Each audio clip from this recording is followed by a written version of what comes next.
Hello, ഹമിൻസ് cooking വേൾഡിലേക്ക് എല്ലാവർക്കും സ്വാഗതം. ഇന്ന് ഞാൻ വന്നിട്ടുള്ളത് ഒരു മലബാർ സ്പെഷ്യൽ ഐറ്റവുമായിട്ടാണ്. പൊരിച്ച പത്തിരി കേട്ടോ. ഇത് ബ്രേക്ക്ഫാസ്റ്റ് ആയിട്ടും സ്നാക്സ് ആയിട്ടും ഒക്കെ നമുക്ക് ഒരുപോലെ കഴിക്കാം. കറിയുടെ കൂടെയൊക്കെ കഴിക്കാം. ബീഫ് കറി, ചിക്കൻ കറിയുടെയൊക്കെ കൂടെ ഒരു സ്പെഷ്യൽ കോമ്പിനേഷനാണ് കേട്ടോ. അപ്പോൾ എല്ലാവരും വീഡിയോ കണ്ടു നോക്കുക. എന്നിട്ട് നിങ്ങൾക്ക് ഇഷ്ടപ്പെടുകയാണെങ്കിൽ ലൈക്ക് ചെയ്യുക, ഷെയർ ചെയ്യുക. അതുപോലെ നിങ്ങൾ എൻ്റെ ചാനൽ സബ്സ്ക്രൈബ് ചെയ്തിട്ടില്ലെങ്കിൽ പ്ലീസ് ഒന്ന് സബ്സ്ക്രൈബ് ചെയ്തേക്കണേ. അപ്പോൾ നമുക്ക് വീഡിയോ നോക്കാം.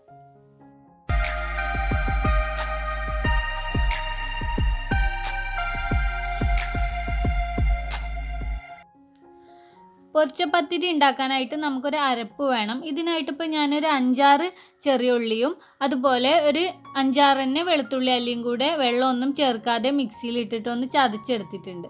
ഇനി ഇതിനെ മാറ്റി വെച്ചിട്ട് ഇതേ ജാറിൽ തന്നെ ഞാനിപ്പോൾ ഒരു 1/4 കപ്പ് തേങ്ങ ചിരവിയതും ഒരു 1/4 ടീസ്പൂണോളം ചെറിയ ജീരകം ഉണ്ടല്ലോ, നല്ല ജീരകം, അതും കൂടെ വെള്ളം ചേർക്കാതെ ഒന്ന് ചതച്ചെടുക്കുകയാണ് കേട്ടോ. നല്ല പേസ്റ്റായിട്ട് അരയേണ്ട, ജസ്റ്റ് ഒന്ന് ചതഞ്ഞ് കിട്ടിയാൽ മാത്രം മതി. ഞാനിപ്പോൾ ഇത് ചതച്ചെടുത്തിട്ടുണ്ട് കേട്ടോ. ഇനി നമുക്കിത് മാറ്റി വെക്കാം. ഇനി വേണ്ടത് 2 കപ്പ് അരിപ്പൊടിയാണ്. ഇതിപ്പോൾ ഞാൻ കടയിൽ നിന്ന് വാങ്ങിച്ച പാക്കറ്റ് പൊടി ഉണ്ടല്ലോ, ഇടിയപ്പം പത്തിരിപ്പൊടി എന്നൊക്കെ പറഞ്ഞിട്ടുള്ള നല്ല നൈസായിട്ടുള്ള പൊടി, അതാണ് കേട്ടോ എടുത്തിട്ടുള്ളത്. ഇതിലേക്ക് നമ്മളിപ്പം ചതച്ച് വെച്ച തേങ്ങയുടെ കൂട്ട് ഞാനിപ്പോൾ ചേർത്തിട്ടുണ്ട്. പിന്നെ ഒരു 1/2 ടീസ്പൂണോളം എള്ള് ചേർക്കുകയാണ്. എള്ളില്ലെങ്കിൽ ഇതിന് പകരം കരിഞ്ജീരകം ഉണ്ടല്ലോ, അത് ചേർത്താലും മതി കേട്ടോ. എന്നിട്ട് നന്നായിട്ട് ഇതൊന്ന് മിക്സ് ചെയ്ത് കൊടുക്കുക.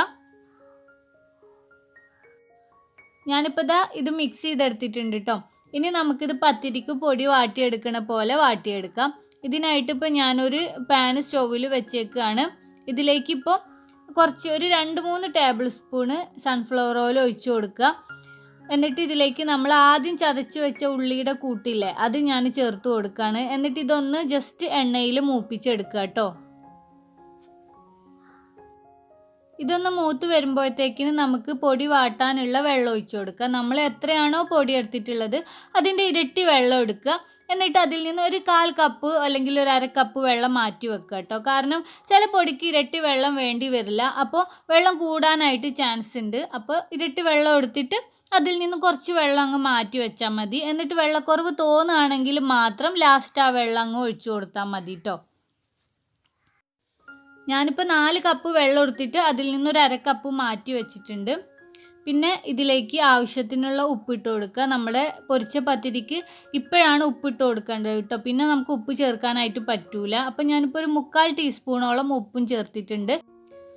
ഇനി ഇപ്പോൾ ഈ വെള്ളം നന്നായിട്ടൊന്ന് തിളപ്പിച്ചെടുക്കുക. വെള്ളം തിളച്ച് വരുന്ന സമയത്ത് നമ്മൾ എടുത്ത് വെച്ചിരിക്കുന്ന പൊടി ഇതിലേക്ക് ഇട്ടിട്ട് നല്ല പോലെ ഇളക്കി മിക്സ് ചെയ്ത് കൊടുക്കുക കേട്ടോ. ഇപ്പോൾ ഞാനിത് നന്നായിട്ട് ഇളക്കി മിക്സ് ചെയ്ത് കൊടുത്തിട്ടുണ്ട്. ഇനി ഫ്ലെയിം ഓഫ് ചെയ്തിട്ട് ഇതിനെ അടച്ചു വെക്കുക കേട്ടോ. ഈ ചൂടിൽ കിടന്നിട്ട് ഈ പൊടി ഒന്ന് വേവണം. ഒരു 5 മിനിറ്റ് ഒന്ന് ഇങ്ങനെ തന്നെ അടച്ചു വെക്കുക. 5 മിനിറ്റ് കഴിഞ്ഞിട്ട് നമുക്കിത് തുറക്കുക. എന്നിട്ട് നമ്മുടെ കൈ കൊണ്ട് തൊടാൻ പറ്റുന്ന ഒരു ചൂടാവുന്ന സമയത്ത് നമുക്കിത് നല്ല പോലെ കുഴച്ചെടുക്കുക. കയ്യിൽ ഒട്ടിപ്പിടിക്കും, നമ്മൾ മാവ് കുഴച്ചെടുക്കുമ്പോൾ കയ്യിൽ ഒട്ടിപ്പിടിക്കും. അപ്പോൾ കയ്യിൽ കുറച്ച് വെള്ളമൊക്കെ തൊട്ട് കൊടുത്തിട്ട് മാവ് കുഴച്ചെടുക്കുക കേട്ടോ. പിന്നെ ഇതുപോലെ ഹാൻഡ് ബീറ്റർ ഉള്ളവരുണ്ടെങ്കിൽ അതുകൊണ്ട് ബീറ്റ് ചെയ്ത് കുഴച്ചെടുത്താൽ മതി.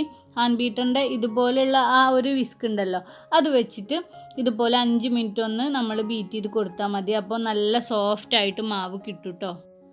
ഇതുപോലെ തന്നെ നമുക്ക് പത്തിരിയും ചപ്പാത്തിയും ഒക്കെ ഇങ്ങനെ മിക്സ് ചെയ്ത് കൊടുക്കുക കേട്ടോ. മാവ് കുഴച്ചെടുക്കുക. നമ്മൾ കൈകൊണ്ട് മിക്സ് ചെയ്യുന്നതിനെക്കാട്ടിലും സമയം കുറവിൽ നല്ല സോഫ്റ്റായിട്ട് നമുക്ക് ഹാൻഡ് ബീറ്റർ കൊണ്ട് മാവ് കുഴച്ചെടുക്കാനായിട്ട് പറ്റും.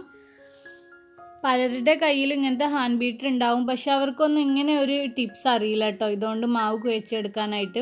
അപ്പോൾ ഇതുണ്ടെങ്കിൽ ഇങ്ങനെ നമുക്ക് പത്തിരി മാവും എല്ലാം കുഴച്ചെടുക്കാം.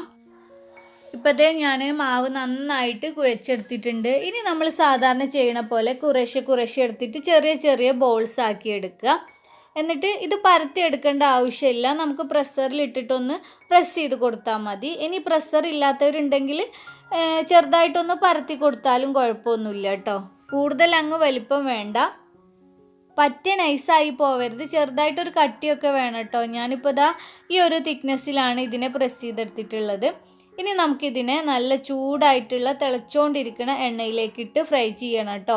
ഇത് ഫ്രൈ ചെയ്യുന്ന സമയത്ത് എണ്ണ നല്ല ചൂട് വേണം, നല്ല വെട്ടി തിളച്ചുകൊണ്ടിരിക്കുന്ന എണ്ണയിലേക്ക് വേണം കേട്ടോ ഇത് ഇട്ട് കൊടുക്കാൻ. അല്ലെങ്കിൽ നമ്മുടെ ഈ പത്തിരി നന്നായിട്ട് എണ്ണ കുടിക്കും.